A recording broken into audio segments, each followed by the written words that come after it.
tariff war, the world's biggest uncertainty, might not bring manufacturing jobs back to America, yet it shakes the lives of hundreds of millions elsewhere in the world. How are Chinese businesses taking the hit? More importantly, how are they finding their way out?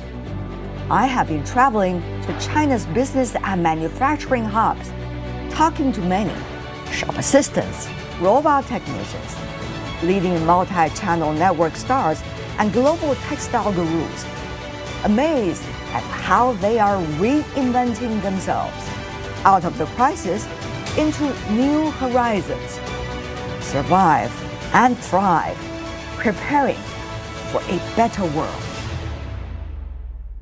Hello and welcome to World Insight with me, Tian Wei. Seeking progress while maintaining stability and accelerate the forging of a new development paradigm in the next 5 years. The fourth plenary session of the 20th Communist Party of China Central Committee will be held in Beijing in October. The session will study the proposals for formulating the 15th five-year plan for national economic and social development, according to a CPC Central Committee Political Bureau meeting on Wednesday. Since the beginning of this year, China's economy has posted stable growth and made progress, weathering both domestic and international challenges. This week, China and the U.S. wrap up a new round of economic and trade talks in Stockholm in efforts to de-escalate months-long tariff war. How have Chinese companies managed to cope with the tariff war uncertainties?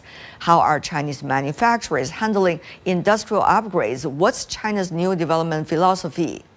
On these and more, we present Survive and Thrive, a special series focusing on how China's private sector is turning challenges into great opportunities and coming up with smart solutions toward broader horizons.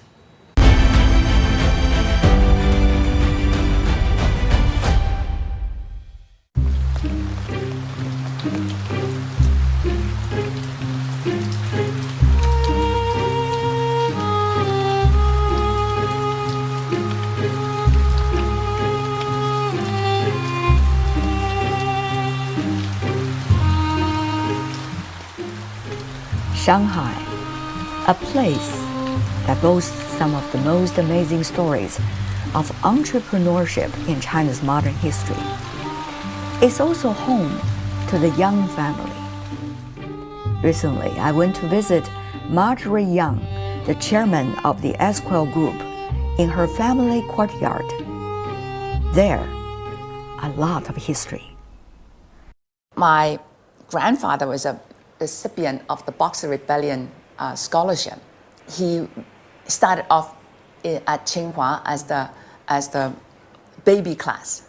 He was very much into the whole philosophy that Tsinghua conveys, which is, a nation is built upon industry. Enterprises have a responsibility because you are part of the nation building effort. My father was the first person who told me that textile does not have to be polluting. Mm-hmm. He said there are ways of doing things, that you do not have to kill fish in ponds. What do you make as a leading businesswoman of the latest tariff drama? The first thing is that Esquel must survive and thrive because we are banking so much of our success on this theory. We were already hit in 2020 by the entity list. So to us in the company, we're like, oh, we know that this is going to come. So we're very calm. If the US, we all believe that is able to use its technology, management ability to have a more inclusive growth, they would not have the anger that is causing the government to look for an outside enemy, and conveniently, it is us. And for us, if we can raise productivity, that will also bring up our consumer market. Also, for us to have more distributed or inclusive growth. That's the key. My customers have told me, ASEAN has got the money. Now, trade efficiency, intra-country, can we remove some of the trade barriers? I think this is the time. I think it will happen. I don't think anybody is foolish and not prepare at least a plan B. When I first left business school, one of the problems is that the US was the only market. Everybody was importing, exporting into the US. That is a problem. That is a problem. So there must be more markets and more trade. Trade must mean that we have to create markets everywhere. Despite pressures of slowing global economic growth, worsening trade barriers, and intertwined geopolitical conflicts, China's foreign trade and textile and apparel totaled $322 billion in the year 2024. That was still up 2.5% year on year, according to the number of China customs. It sounds like a miracle, but when you listen to the story of Yang, you know it takes hard work and sometimes the reinvention of oneself to survive and thrive. We had to make a decision whether we leave Xinjiang or stay put. Now, fortunately, we are a private company, so we had a choice. We feel very strongly that we have contributed to the local community. We went for the wrinkle-free, fine cotton shirt because Xinjiang has long, stable cotton that will allow us to apply nanotechnology so that it will be wrinkle-free but still maintain all the comfort of a cotton shirt. Yeah. Because the entity list, theoretically, it just means that you cannot buy American technology. But the customers, many of the customers, especially their legal department or their risk committee, prevented the buyers from buying from us. So overnight, we lost half our business. Half our business. It was very disappointing because these are customers who have been with us years. Decades. Decades. I think globally, what is missing is trust and respect. So if you can bring that sense of trust and respect all the way to the consumer, that consumer, when they buy that shirt, do they feel the trust and respect? That's what we want to do. Just look at the past 100 years. Not only what China went through, but also the twists and turns of relationship between China and the United States, isn't it? Earlier generations' handling of crisis, especially related to these two countries, how is that inspire you or changed your perception, prepared your perception for what is going on now? Yeah, my grandfather, he's always said that his whole career he never had a smooth period to build his career because it was always war. And then, in Shanghai, I always think that we are so fortunate with this trade war. We're so lucky because my grandfathers and his friends who are business leaders, one of his best friends was shot dead in the street as a sign to show that defiance is so. During the Second World War. Yeah. So today we are, actually it was prior to, it was still very much economic warfare, but still it was very tough. Today we are all just working very hard to going for market share, and we're all still, the tariff is to try to reduce our market share. So there's still a lot of room for us to maneuver without having to face conflicts. Sometimes you can't make changes in the macro environment, but there are plenty of, you can squeeze productivity out in a positive way, not by cheating on your workers, not by cheating on the environment, but in a way that not only makes your company more competitive, but is also doing good. And these are skills, and these are skills that will long-term, the tariff argument will go on, our governments will all do their best for their own people, again, local optimization. But we must think of system optimization, which also includes the whole world, because we also have climate change. That is, unless we do something about it, we're all going to end up being very poor. How do you think eventually these ideas are going to rally the crowd instead of the old tricks of geopolitics? Well, the first thing is that SCAL must survive and thrive because we are banking so much of our success on this theory. Right. Once I did a class at both HBS and Stanford, and the general consensus is, we really like what you say, but can you make money? Yeah. So it is critical that SCAL survive and thrive. And we also have like platforms like Integral in Guilin, where we're featuring what we want to do. We have our brands. But the key, at the end of the day, people are only going to buy in if we can survive and thrive. Yeah. And that would be a signal for others to say that, I'm convinced. I have a very good friend once told me, he said, if you're walking along and you get shot by a poison arrow, what do? Do you moan and groan and say, why me, or who shot me? No, you go and get help. So we face the music. I've had to call my colleagues and ask them, I thought you said you can't do this before. Oh, boss, we gotta eat. Very good incentive. Yeah. And then I called one day and said, do you have any other tricks up your sleeve that we can make some money from? Oh yeah, boss, we have been working on a waterless dyeing technology for 10 years and we're ready to go. I said, how come nobody told me about this before? Did they answer that question? Oh, they said, well, we're so busy selling shirts and making money. Right. We have been doing the right thing. Yeah. So we will continue to do the right thing and we will continue to tell our story. The tariff war, the world's biggest uncertainty, might not bring manufacturing jobs back to America, yet it shakes the lives of hundreds of millions elsewhere in the world. How are Chinese businesses taking the hit? More importantly, how are they finding their way out?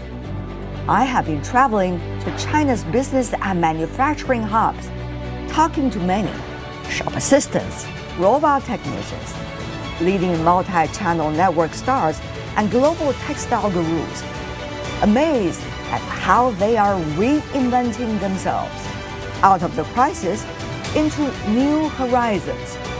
Survive and thrive, preparing for a better world. I love dogs. They're so cute. And on my recent trips, they've become my guide and clues to understanding China's latest booming consumption trends. Lights, camera, action. Walking into the studio of this leading live stream e-commerce company, you can feel the overwhelming power of urban Chinese consumers online. Among the hottest items, dog food. And the VIP customers, a team of furry food critics who put new products to the ultimate test, their taste buds. With their invitation, I'm taking a seat at the table too, just to witness the experience firsthand. So this is a breakfast I'm having with the three of them to test which is the best. Shall we let the party begin?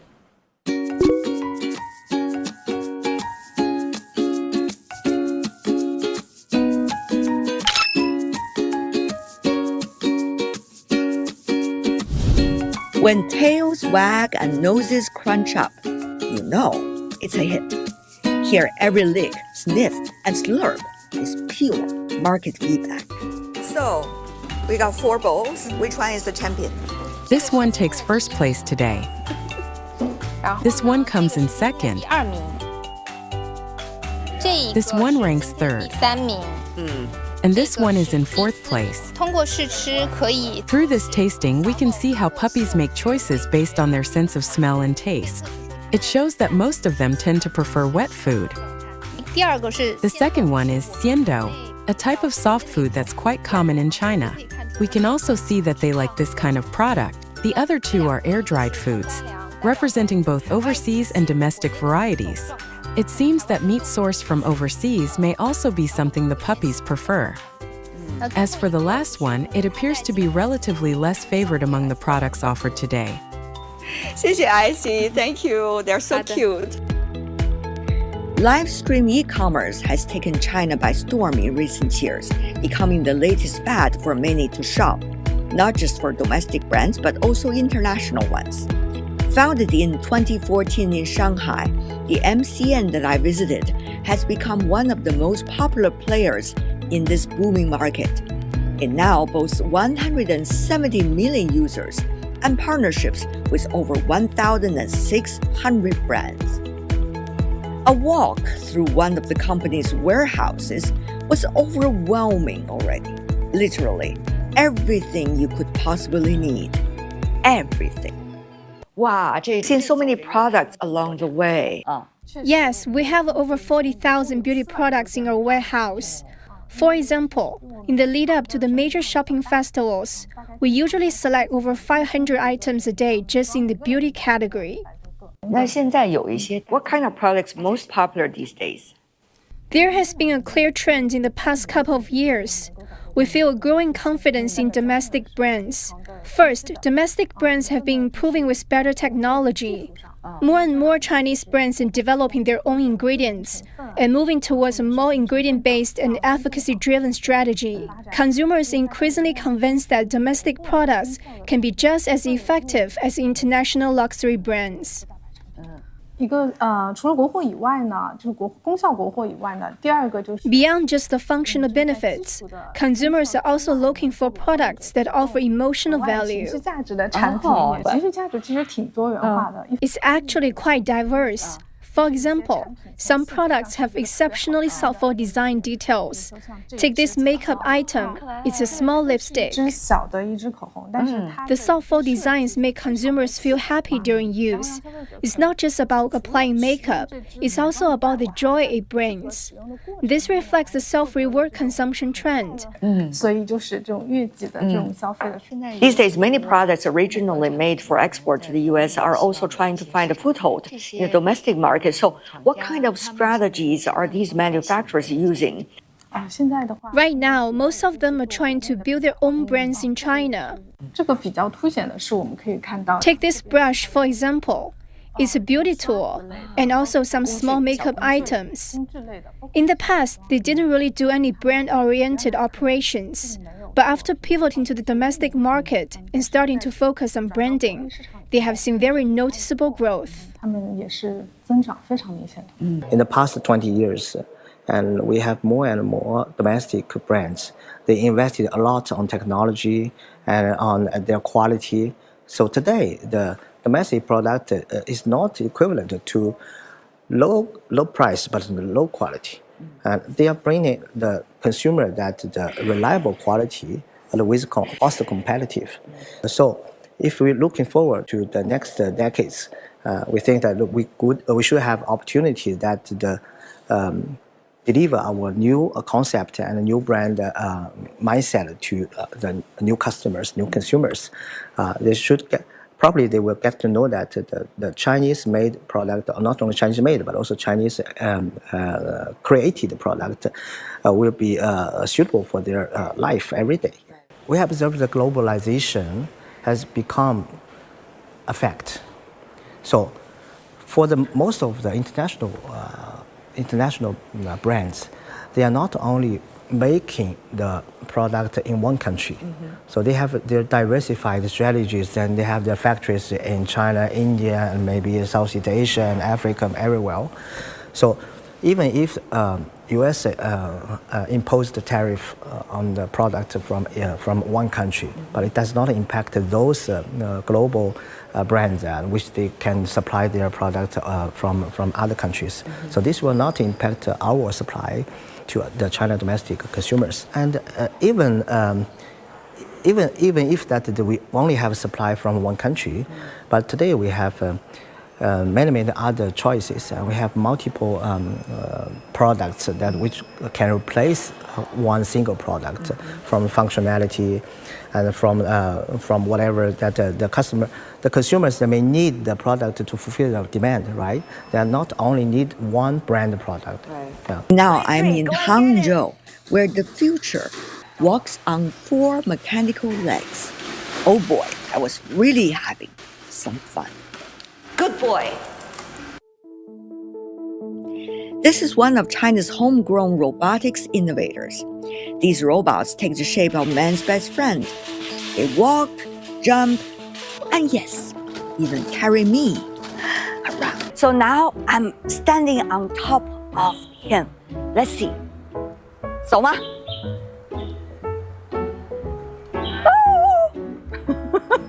This is fun. I like it.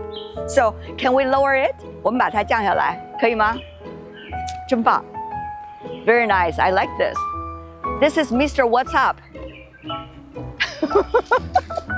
这个是我们的技术工程师是吧？他来帮助我。好，我们再来一遍。Once more. I need to stand well. Very nice. So, wow. A straw.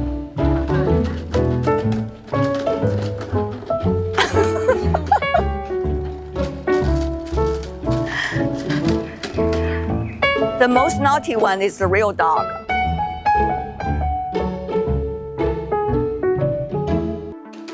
And with just a few taps, commands come to life in a seamless choreography.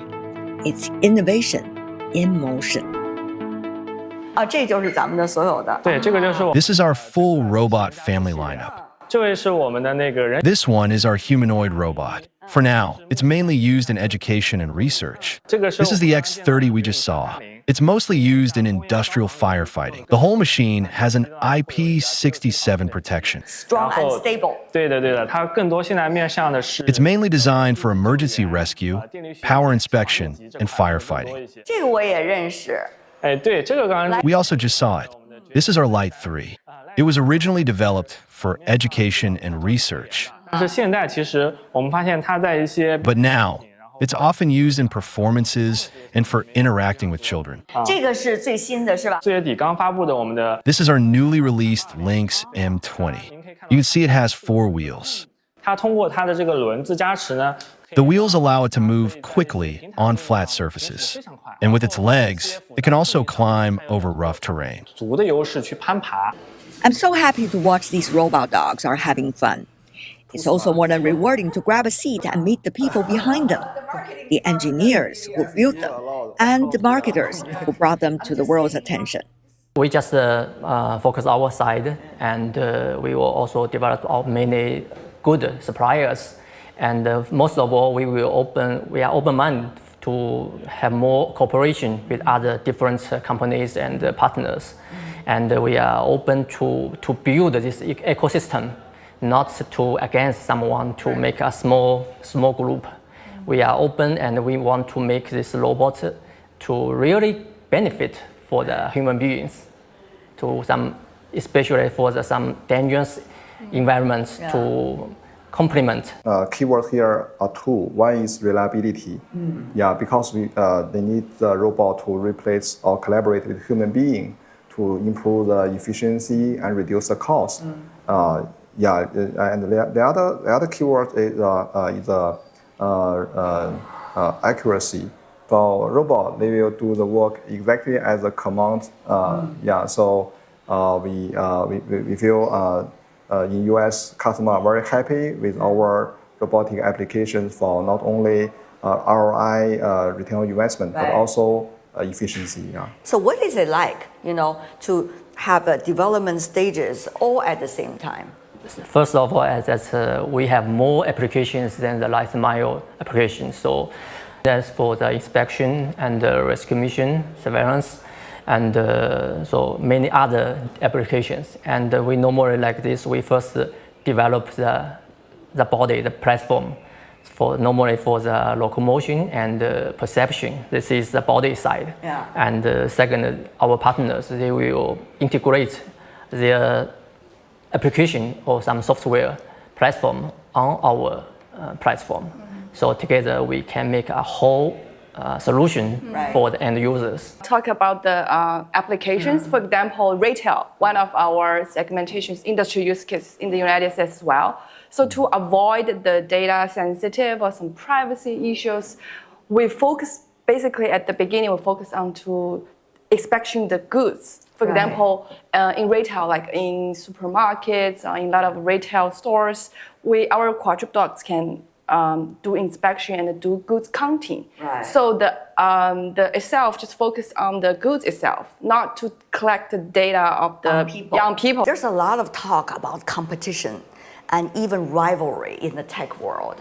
What about for technicians like you, or people who are in the marketing business, but actually you are doing something about innovation? So tell me more about that. What do you think? For our product development, we normally focus on the hardware and software. For the supply chain, we normally use our domestic ones. This is enough for us. I see. Yeah. So not affect us a lot.